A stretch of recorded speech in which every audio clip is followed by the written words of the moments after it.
पूर्व विधायक राजेंद्र राणा ने कहा, बगावत करने वाले सभी विधायकों के खिलाफ कांग्रेस सरकार दर्ज करवा रही झूठे केस।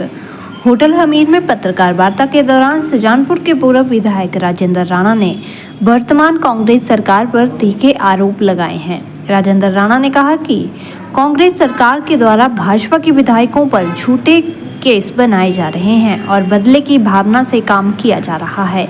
राणा ने पूर्व की सरकारों का हवाला देते हुए कहा कि धूमल सरकार के समय भी कुछ विधायकों ने बगावत की थी, लेकिन जो कार्य इस वर्तमान सरकार द्वारा बगावत करने वाले विधायकों के खिलाफ किया जा रहा है, ऐसा ना तो वीरभद्र सिंह की सरकार में हुआ है और न ही धूमल की सरकार में हुआ है। राणा ने कहा कि सुखू सरकार के द्वारा भाजपा विधायकों पर झूठे मुकदमे बनाने का कार्य आज भी जारी है और इसी के चलते एक दिन पहले क्रेशर मामले में भी विधायक के चाचा के ऊपर झूठा मुकदमा दर्ज हुआ है। राजेंद्र राणा ने कहा कि जब से सरकार बनी है तब से पंगे ही पड़े हुए हैं और आज हिमाचल की जनता बुरा महसूस कर रही है। राजेंद्र राणा ने कहा कि देहरा में उपचुनावों में 66 महिला मंडलों को लाखों रुपए उनके खाते में डाले गए हैं। उन्होंने कहा कि मुख्यमंत्री ने अपनी धर्मपत्नी को जिताने के लिए कैश फॉर वोट की राजनीति की है। डिपार्टमेंट ने लगभग 3,500 के, जैसे मुझे जानकारी मिली है, कि नोटिस दे दिए उनको। और अभी एक ठेकेदार जिसके पास आशीष शर्मा ने काम किया था और उससे बी क्लास से ए क्लास में आए थे, काम किया था, उस ठेकेदार के ऊपर दबाव बनाया जा रहा था कि भाई आप यहाँ झूठा सर्टिफिकेट की बात करो कि मैंने सर्टिफिकेट जो है जाली है। अरे हो क्या गया हिमाचल प्रदेश को ये? ऐसे तो पहले इससे पहले कई मुख्यमंत्री आए, ऐसा तो किसी मुख्यमंत्री ने नहीं किया। हर मुख्यमंत्री प्रदेश की जनता के प्रति संवेदनशील रहा। प्रेम कुमार धूमल जी प्रदेश के मुख्यमंत्री रहे, 7 एमएलए उनके खिलाफ 51 की 52 में धरने में बैठे रहे। तो क्या प्रेम कुमार धूमल जी ने ऐसा किया? वीरभद्र सिंह रहे, किसके ऊपर मुकदमे बने? देखिए, हम 9 लोग इस सरकार का जो पाप का घड़ा भर गया था, जो प्रदेश की जनता को तबाह करने पे लगे थे, हम उसके भागीदार नहीं बनना चाहते। हमने इनसे किनारा किया, इन्होंने हमें निष्कासित किया। भाई पति और पत्नी में जब झगड़ा हो जाए और विचार ना मिले तो पति और पत्नी भी तलाक देके एक दूसरे से सेपरेट हो जाते हैं। अगर 6 + 3 9 लोग चले गए तो क्या ऐसे बिल लेके आएंगे कि उनकी पेंशनें बंद कर दो, उनके कारोबार बंद कर दो, उनके परिवारों के मुकदमे बना दो? देवेंद्र भुट्टो के बेटे के ऊपर कितने मुकदमे बन गए, मेरे परिवार पर मुकदमे बना दिए, झगड़ा किसी के साथ, और सरकार बीच में जो है कूद के उन मुकदमों को ऐसा करना चाहती है कि कई लोगों को किस तरीके से फंसाओ।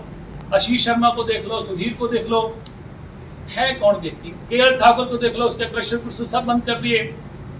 ये बदला की भावना से, द्वेष की भावना से मुझे लगता है कि प्रदेश की सरकार जो है ये पूरी द्वेष से काम कर रही है, बदले सी कर रही है। हिमाचल प्रदेश में ऐसा रीति रिवाज नहीं था। क्या महसूस कर रही है, क्या एहसास कर रही है? उन्होंने ये भी कहा था कि इस व्यक्ति को कभी मौका मिलेगा नहीं, अगर कभी मौका मिल गया तो हिमाचल प्रदेश का बेड़ा गर्क हो जाएगा। आज आप देखिए कि 1971 में हिमाचल प्रदेश को पूर्ण राज्य का दर्जा मिला और 2022 तक 51 वर्षों में हिमाचल प्रदेश सरकार पर 65,000 करोड़ कर्जा, समय समय पर जो लगभग 12 सरकारें हिमाचल प्रदेश में रही, उन सरकारों ने 65,000 करोड़ कर्जा हिमाचल प्रदेश को विकसित करने के लिए विकास की दृष्टि से लिया। ये जो नए मुख्यमंत्री आए हैं, हम इनको बधाई देते हैं कि इन्होंने जो कीर्तिमान स्थापित किया है कि इन्होंने 2.5 वर्षों में 40,000 करोड़ कर्जा ले लिया। प्रदेश की जनता पूछ रही है कि भाई ये जो 40,000 करोड़ कर्जा आपने 2.5 वर्षों में ले लिया, ये गया कहां? आज प्रदेश में 8,000 से ज्यादा करोड़ रुपया जो है वो ठेकेदारों की पेमेंट देने को है, उनका उधार है। पहली बार इतिहास में इस प्रदेश में ट्रेजरी जो है उनको ताले लग गए, 10,000 से ऊपर कोई पेमेंट नहीं हुई। और दूसरा, आप देखिए कि आज हिमाचल प्रदेश के कर्मचारियों को उनके मिलने वाले हक नहीं मिल रहे हैं, कि ठियोग के पास फागू के आसपास मुख्यमंत्री के परिवार की और मुख्यमंत्री के करीबी मित्रों की जो जमीन है, जो पहाड़ी पर थी, उसकी कीमत बढ़ाने के लिए, वहां तक सड़क पहुंचाने के लिए करोड़ों रुपए के डंगे सरकारी खजाने से लगा दिए। ये तो पब्लिक का पैसा है, ये तो पब्लिक डेवलपमेंट में लगना चाहिए था। तो क्या मुख्यमंत्री ये बताएंगे कि ये ईमानदारी है कि बेईमानी है? और अगला सवाल कि मुख्यमंत्री ये बताएं कि पूरे हिमाचल प्रदेश में, पूरे भारतवर्ष में आज की डेट में जो है वो सोलर पावर प्रोजेक्ट लग रहे हैं और जिसकी कॉस्टिंग 2 करोड़ 90 लाख 3 करोड़ 10 लाख से ऊपर नहीं आती है। तो ये जो पेखूबाल प्रोजेक्ट है 32 मेगावाट का, जिसकी कॉस्टिंग ही 220 करोड़ आ गई, जिसकी कॉस्ट जो 200 करोड़ से 100 करोड़ से ऊपर नहीं होनी चाहिए थी, तो 120 करोड़ रुपए जो एक्स्ट्रा खर्चा आ गया, जो आज पानी में डूबा हुआ, तो ये क्या ईमानदारी का प्रतीक है? जो हिम केयर कार्ड था वो सांस तोड़ गया। आप बताइए कि इनका वो हिसाब है कि आज प्रदेश की जनता, कोई भी मुख्यमंत्री रहा है, वो उससे मिलते थे।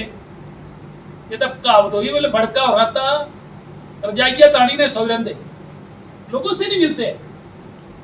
दूसरा, मैं मुख्यमंत्री की ईमानदारी पे कोई प्रश्न चीज खड़ा नहीं कर रहा हूं, परंतु प्रदेश की जनता ये जानना चाह रही है कि देहरा में उपचुनाव हुआ, पूरे प्रदेश ने देखा, और किस तरीके से जो सरकारी मशीनरी का दुरुपयोग किया होगा सभी उपचुनावों में किया, उसको हम उस पर चर्चा नहीं करेंगे। पर हिंदुस्तान के इतिहास में, हिमाचल प्रदेश के इतिहास में भी पहली दफा हुआ कि मुख्यमंत्री ने अपनी धर्मपत्नी को जिताने के लिए, ये जो कोऑपरेटिव कांगड़ा कोऑपरेटिव बैंक है, ये भी, इसके मिनिस्टर भी मुख्यमंत्री खुद है। इन्होंने 66 महिला मंडलों को, पहले तो जानकारी छुपाने की कोशिश करी, इन्होंने विधानसभा में जवाब नहीं दिया, अब जानकारी आ गई है कि 66 महिला मंडलों को लगभग 34 लाख रुपया, किसी को एक महिला मंडल को 1 लाख, बाकियों को 50 हजार। तो क्या मुख्यमंत्री आज तक इस बात का जवाब नहीं दे पा रहे हैं कि क्या मुख्यमंत्री, जिनके पास कोऑपरेटिव विभाग का बैंकिंग सिस्टम इनके पास है हिमाचल प्रदेश का, तो अपने ही विभाग के 34 लाख रुपया जो है कोड ऑफ कंडक्ट में अपनी धर्मपत्नी को जिताने के लिए महिला मंडलों में डिस्ट्रीब्यूट कर दिया।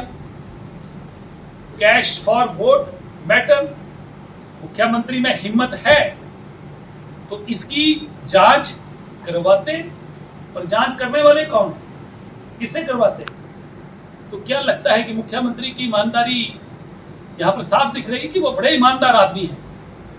दूसरा, मैं पूछना चाह रहा हूं कि सरकार जब से बनी है ये आर्थिक रोना ही रोती रही है, और मैं कहूंगा कि नई सरकार झूठियां दा काल, एक कहावत है हिमाचल प्रदेश की कि नई फकीरी झूठियां दा काल, इस सरकार की ये हालत है।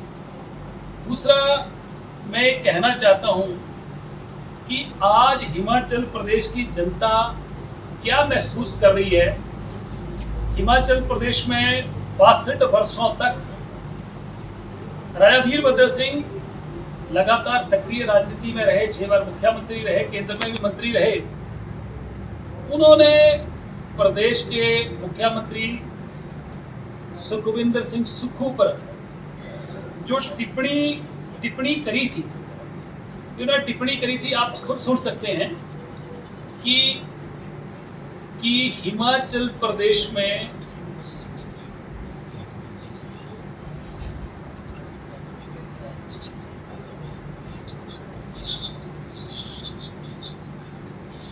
मैं सिर्फ ये कह रहा हूँ कि ये मैं नहीं कह रहा हूँ कि उस समय के